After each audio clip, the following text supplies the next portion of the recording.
கிராமத்து ஸ்டைலில் ஒரு சூப்பரான கீரை கடையல் எப்படி செய்யலாங்கிறத இந்த வீடியோவில் நாம் பார்க்க போகிறோம்.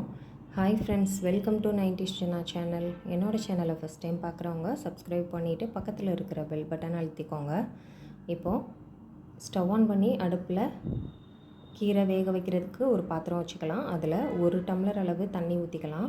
தண்ணி ரொம்ப அதிகமாக சேர்த்துற வேண்டாம். கீரையை நாம் ஃபஸ்ட்டே நல்லா கழுவி சுத்தம் பண்ணி எடுத்து வச்சுக்கணும். எந்த கீரைனாலும் நம்ம இதே மெத்தடில் செஞ்சுக்கலாம். இப்போ நாம் இந்த தண்ணியில் ஒரு 10-15 போல் சின்ன வெங்காயம் தோல் நீக்கிட்டு சேர்த்துக்கலாம். கூடவே காரத்துக்கு ஒரு பச்சை மிளகாய் சேர்த்துருக்கேன். உங்களுக்கு காரம் எவ்வளோ தேவையோ அதுக்கேற்ற மாதிரி பச்சை மிளகாய் சேர்த்துக்கோங்க. ஒரு பெரிய பழுத்த தக்காளி எடுத்து அதை 2ஆக கட் பண்ணிவிட்டு சேர்த்துக்கலாம். முழுசாக சேர்த்துற வேண்டாம். இப்போ ஒரு சின்ன ஸ்பூனில் 1 ஸ்பூன் அளவு சீரகம் சேர்த்துக்கலாம். 2 பெரிய பல் பூண்டு சேர்த்துக்கலாம். சின்ன பல் பூண்டாக இருந்தால் 4-5 கூட சேர்த்துக்கலாம். இப்போ தண்ணியும் நல்லா கொதிக்க ஆரம்பிச்சிருச்சு. இப்போ நாம் சுத்தம் பண்ணி எடுத்து வச்சுருக்கிற கீரையை சேர்த்துக்கலாம். இப்போ பார்க்க கீரை கொஞ்சம் நிறைய இருக்க மாதிரி இருக்கும். நல்லா வெந்ததுக்கப்புறம் பார்த்தோன்னா நல்லா சுருங்கி கம்மியாயிரும். இப்போ இதை ஒரு 2 நிமிஷத்துக்கு மூடி வச்சுக்கலாம். 2 நிமிஷம் கழித்து ஓப்பன் பண்ணி அடியில் உள்ள கீரையெல்லாம் மேல் பக்கமாக எடுத்து விட்டு லைட்டாக மிக்ஸ் பண்ணி விட்டுக்கலாம்.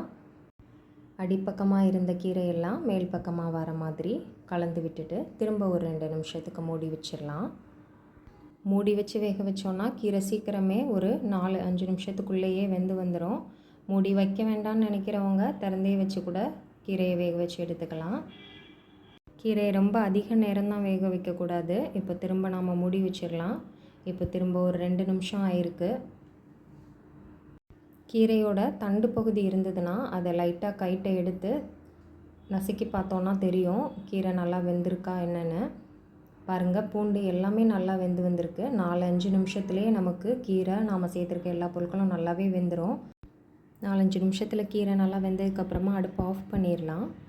அடுப்பை ஆஃப் பண்ணிவிட்டு ஒரு 2 ஸ்பூன் அளவுக்கு துருவன தேங்காய் சேர்த்துக்கலாம். ஒரு 3 கொட்டை அளவுக்கு புளி சேர்த்துக்கலாம். சேர்த்து நல்லா கலந்து விட்டுடலாம். இப்போ இது நல்லா ஆறட்டும். அப்படியே ஆற வச்சிடலாம்.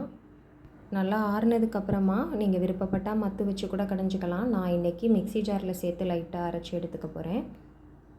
கிராமங்களில் பார்த்திங்கன்னா மத்து வச்சு கடைஞ்சி தான் எடுப்பாங்க. ஆனால் அவசரமாக செய்கிறோம் அப்படின்னா மிக்ஸி ஜாரில் கூட சேர்த்து லைட்டாக அரைச்சி எடுத்துக்கலாம். கீரை வேக வைக்கும்போது நம்ம கம்மியாக தண்ணி சேர்த்து வேக வச்சுருந்தோன்னா குறையாக தான் நமக்கு தண்ணி மீதி இருக்கும். அதையும் சேர்த்து அப்படியே அரைச்சிடலாம். கீரைக்கு தேவையான அளவு உப்பு சேர்த்துடலாம். நான் இப்போ ஒரு 1/2 ஸ்பூன் அளவு கல் உப்பு சேர்த்துருக்கேன். சேர்த்து கைட்டை கடைஞ்ச மாதிரியே கீரை வேணும்னா லைட்டாக 1 சுற்று 2 சுற்று மட்டும் சுற்றி எடுத்துக்கலாம். கொஞ்சம் நல்லா அரைக்கணும்னு நினச்சிங்கன்னா இந்த மாதிரி கூட அரைச்சி எடுத்துக்கலாம். நமக்கு பிடிச்ச மாதிரி அரைச்சிக்கலாம். இப்போ கீரைக்கு ஒரு தாளிப்பு ரெடி பண்ணிடலாம். ஸ்டவ் ஆன் பண்ணி அடுப்பில் ஒரு பேன் வச்சு 1 ஸ்பூன் அளவுக்கு எண்ணெய் ஊற்றி அதில் ஒரு 3/4 ஸ்பூன் அளவு கடுகு சேர்த்துக்கலாம். கடுகு நல்லா வெடிக்க ஆரம்பித்ததும் ஒரு 4 சின்ன வெங்காயம் எடுத்து சின்ன சின்னதாக கட் பண்ணி வச்சுருக்கேன். அதையும் சேர்த்துக்கலாம். கூடவே ஒரு கொத்து கருவேப்பிலை, ஒரு காஞ்ச மிளகாய் கிள்ளிட்டு சேர்த்துக்கலாம். இப்போ வெங்காயம் நல்லா பொன்னிறமாக வதங்கினதுக்கப்புறமா இந்த தாளிப்பு எடுத்துகிட்டு போய் நாம் கீரையில் சேர்த்துக்கலாம். இந்த மாதிரி கீரை கடையில் செஞ்சு சாதத்தில் பிசைஞ்சு நெய் ஊற்றி கொடுத்தோன்னா குழந்தைங்கள்லாம் ரொம்பவே விரும்பி சாப்பிடுவாங்க. நீங்களும் மிஸ் பண்ணாமல் செஞ்சு பாருங்கள். செஞ்சு பார்த்துட்டு எப்படி இருந்ததுன்னு சொல்லி எனக்கு கமெண்டில் சொல்லுங்கள். என்னோடய சேனல் பிடிச்சிருக்குன்னா லைக் பண்ணுங்கள், சப்ஸ்கிரைப் பண்ணுங்கள். தேங்க்ஸ் ஃபார் வாட்சிங்.